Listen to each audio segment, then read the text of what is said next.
Hola, muy buenos días, que Dios les bendiga, bienvenidos a esta perla de la palabra, gracias por conectarse. El día de hoy vamos a compartir acerca de identidad verdadera e identidad falsa. Para comenzar, la identidad, la palabra de Dios dice en Proverbios capítulo 23, versículo 7, que conforme nosotros pensamos de nosotros mismos, así vamos a vivir. Y como pensamos en lo más profundo de nuestro corazón, ¿qué quiere decir eso? Que de acuerdo a la forma como nosotros pensemos de nosotros mismos, de esa manera de eso va a depender la calidad de nuestra vida.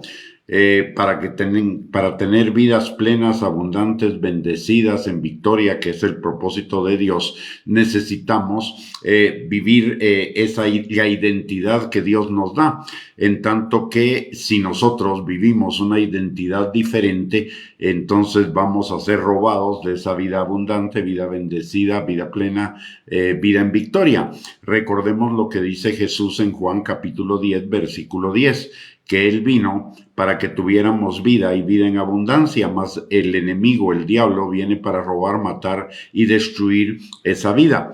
La identidad es lo que nos diferencia de los demás, que determina nuestro carácter y nuestro qué hacer en la vida. Es el conjunto de rasgos de una persona que permiten distinguirla de otras. Hay dos fuentes de identidad, tenemos dos fuentes de identidad. Una, la identidad verdadera, que es la que viene de Dios, y otra, la identidad falsa, que es la que viene del enemigo. Si el diablo nos quiere robar la calidad de vida, va a comenzar por robarnos la identidad, y eso fue exactamente lo que hizo con Adán y Eva en el Edén. Cuando Dios les había dado a ellos una identidad, en Génesis capítulo 1, versículo 26 y 27, Dios dice que había hecho a Adán y Eva a su imagen y a su semejanza. Esa era su identidad, eso eran ellos. Ellos eran a imagen y semejanza de Dios. Pero el diablo, cuando los tienta en el Edén a través de la serpiente, les dice, no, si hacen tal cosa, entonces serán como Dios. Le estaba cambiando de el ser al hacer como la fuente de la identidad. Luego, también cuando tienta a Jesús en el desierto, las tres tentaciones iban dirigidas exactamente al mismo punto. Si tú eres hijo de Dios, entonces haz. Si eres haz, estaba fundamentando la identidad o pretendiendo fundamentar la identidad de Jesús en lo que hacía en lugar de lo que él realmente era. Y esa es la batalla que los seres humanos hemos enfrentado desde la caída. El diablo pretende vendernos una identidad falsa, mientras que Dios nos quiere traer a la identidad verdadera. La identidad falsa se basa en el hacer, en el pasado, mientras que la identidad que Dios nos da, la verdadera identidad, se basa en el ser y en el futuro. La identidad que el mundo, la carne, el diablo nos vende deriva de lo que hemos hecho en el pasado, mientras que la identidad que Dios nos da es lo que Él está haciendo en nuestro presente para llevarnos a nuestro futuro. Y la palabra de Dios está llena de ejemplos al respecto. Uno de ellos es Israel. Cuando Israel estaba en Egipto, era un pueblo esclavo, era un pueblo tenían la mentalidad de esclavos, no la mentalidad de pueblo escogido que Dios les había dado a través de Abraham y a través de Isaac y de Jacob. Y de los patriarcas. Ellos estaban viviendo en una situación de esclavitud, y porque hacían como esclavos, entonces se sentían esclavos. Dios envía a Moisés para recordarles esa nueva identidad. Ellos estaban viviendo una situación de esclavitud porque estaban determinando su identidad por su situación, no por lo que Dios había dicho. Y cuando Dios llama al pueblo de Israel para que fuera su pueblo, no lo llamó por sus calidades. En Deuteronomio capítulo 7, versículo 7, dice la palabra: no por ser vosotros más que todos los pueblos os ha querido Jehová y os ha escogido, pues vosotros eras el más insignificante de todos los pueblos. Dios simplemente los escogió porque los amó, porque eran ellos, y Dios iba a hacer de ellos ya no un pueblo esclavo, sino un pueblo libre, un pueblo bendecido, un pueblo victorioso. Y porque los amó, Él los transformó, dándoles una nueva identidad. En Éxodo capítulo 19, versículo 6 dice: y vosotros me seréis un reino de sacerdotes y gente santa. Estas son las palabras que dirás a los hijos de Israel. Y resulta ser que cuando llegan durante todo el desierto, ellos se siguen quejando y siguen pensando con mentalidad de esclavos porque querían regresar a Egipto. Y cuando están frente a la tierra prometida y regresan los espías todavía tenían esa mentalidad de esclavos, no habían cambiado su identidad. Ellos seguían pensando como esclavos y se veían como cucarachas, como insignificantes, como incapaces de poder entrar y tomar la tierra prometida, a pesar de que Dios les había insistido repetidamente que Él pelearía por ellos para que ellos tomaran la tierra prometida. El problema por el cual ellos no disfrutaron de la tierra prometida, de la tierra que fluye leche y miel, es porque todavía tenían la identidad de la vieja manera de pensar y de vivir en Egipto que les había vendido el diablo. Y lo mismo nos puede suceder a nosotros. Si nosotros no cambiamos nuestra mentalidad y nuestra identidad para asumir la identidad que Dios nos ha dado,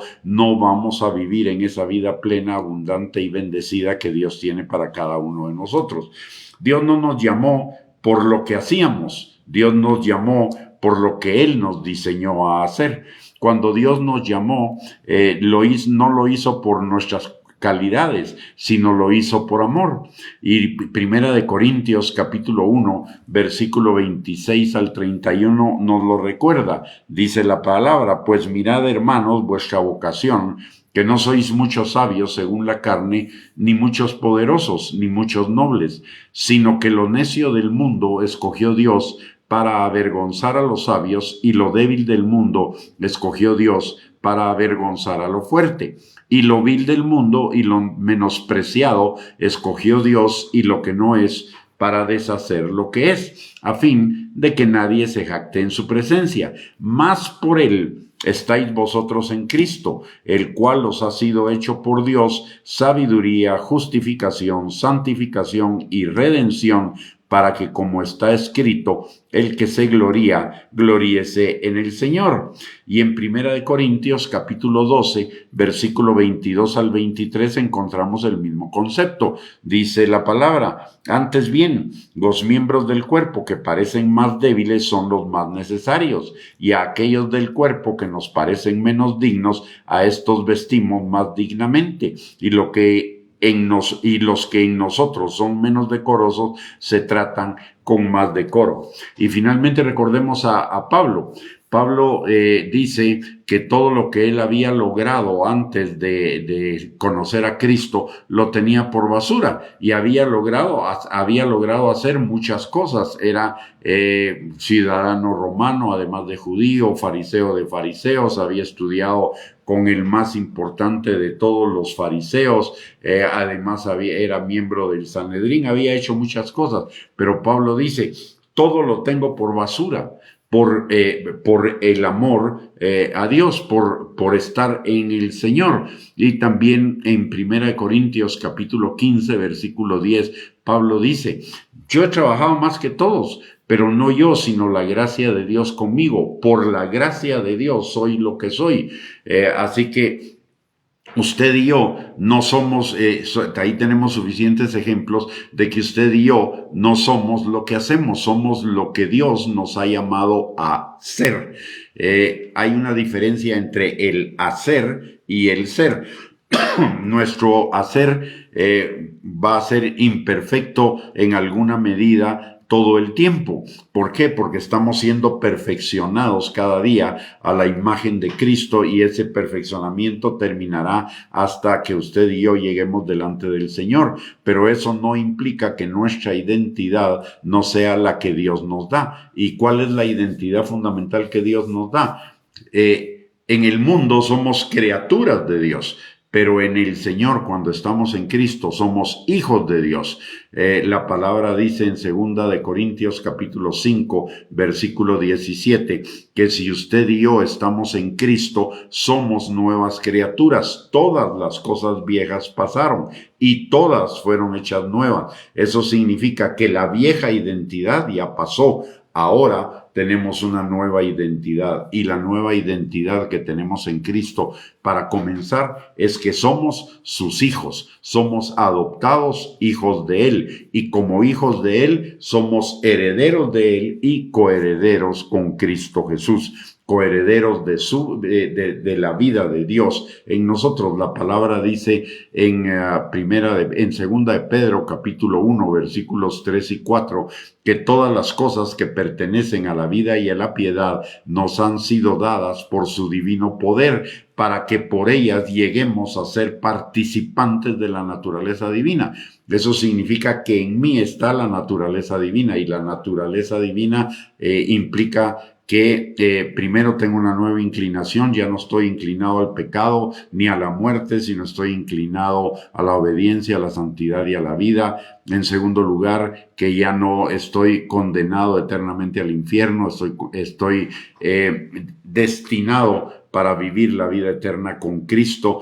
Si estoy en Cristo, soy más que vencedor. Si estoy en Cristo, todo lo puedo en Él que me fortalece, porque su poder se magnifica en mi debilidad.